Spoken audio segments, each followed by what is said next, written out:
Boa tarde, pessoal. Mais uma aula de biologia e agora relacionada aos biomas mundiais.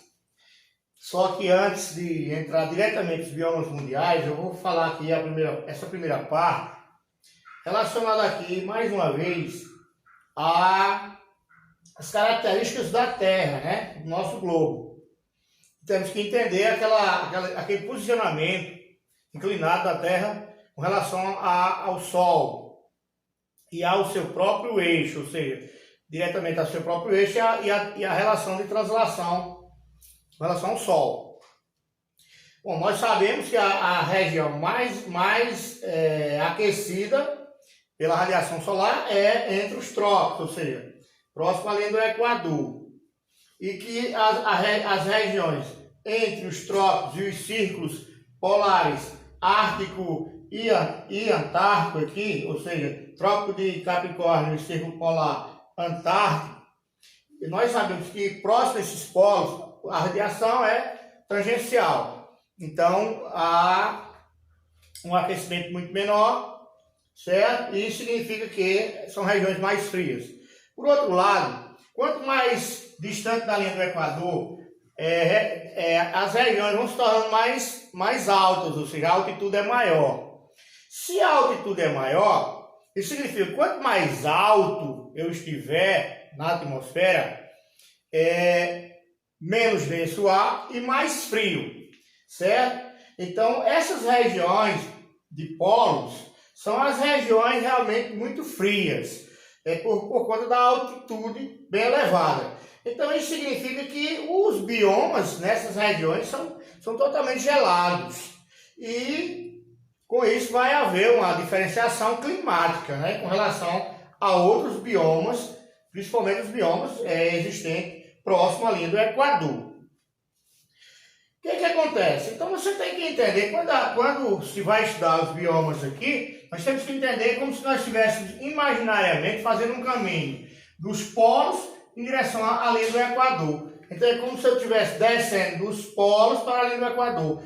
Tanto faz eu pensar dessa forma, do polo ártico em direção à linha do Equador, como do polo antártico em direção à linha do Equador. Correto? Já que a Terra tem formato esférico, beleza? E é achatada nos polos. Mas ela é achatada nos polos, porém, os polos com altitude maior.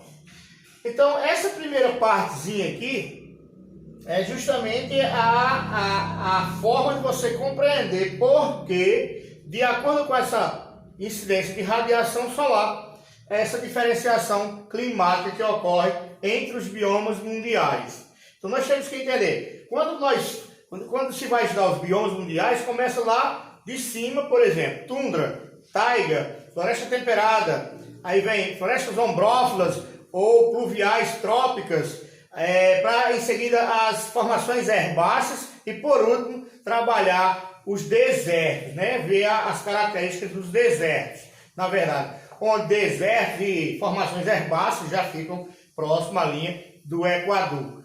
Mas só que antes da gente trabalhar os biomas diretamente, né? Já que temos esse conhecimento aqui, nós temos que entender a questão de diferenciar, na verdade, o que significa um ecossistema de um bioma. Essas palavras são parecidas com relação aos ambientes, mas as palavras ecossistema, eu posso ter um ecossistema no aquário, beleza, um ecossistema, pode ser aquático, terrestre, e por aí segue. Agora, um bioma, na verdade, é uma grande extensão territorial que já tem uma comunidade clímax.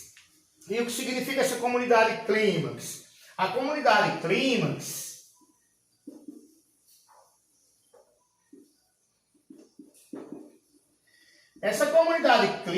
é exatamente uma comunidade que envolve os fatores abióticos que favorecem a sobrevivência dos seres animais e vegetais.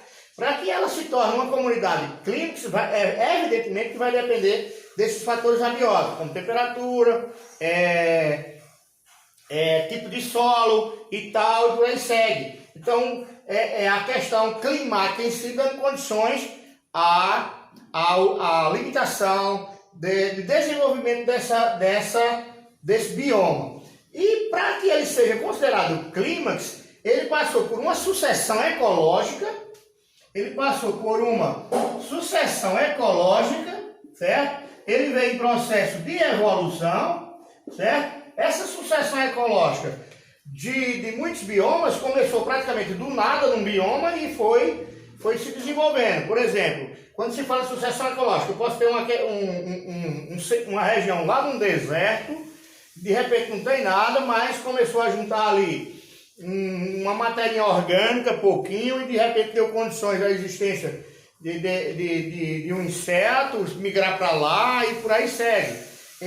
A existência de fungos, bactérias, e daqui a pouco já tem a associação de quem? De algas e fungos formando líquens, e daqui a pouco chegou uma árvore, deixou lá uma sementezinha, e de repente criou lá uma gramínea, e aí foi oferecendo condições mais evoluídas para o aparecimento de diversos tipos de seres. Ou seja, a biodiversidade foi aumentando, né? Nessas condições, a biodiversidade foi crescendo e dando condições cada vez mais ao aumento, né, desse bioma. Ele chegou a um limite, ou seja, ao limite do seu desenvolvimento, e ali simplesmente estacionou para que tudo pudesse permanecer sobrevivendo naturalmente, como plantas e animais, naquele bioma de acordo com as suas características climáticas, correto? Então, essa sucessão ecológica é que do nada pode surgir, ou o que existe também poderá deixar de existir. Agora, na sucessão, que é a lógica da sucessão ecológica, é que do nada pode evoluir. Essa é a palavra sucessão, ou seja, vai surgindo. E, mais uma vez, comunidade clímax, a comunidade chegou ao seu limite de desenvolvimento. Então, a floresta amazônica, vamos dizer, a sua origem, né? Vamos imaginar aqui, a sua origem começou praticamente do nada e foi evoluindo os seres, a vegetação foi se desenvolvendo e dando condições à existência de todos os tipos, uma série de tipos diferentes de animais e plantas. Por aí segue a sua, como é que se diz, a sua homeostase, que é o equilíbrio, na verdade, desse bioma. Bom, aqui vou dar uma pausa e depois a gente continua com relação a quem? Aos biomas propriamente dito.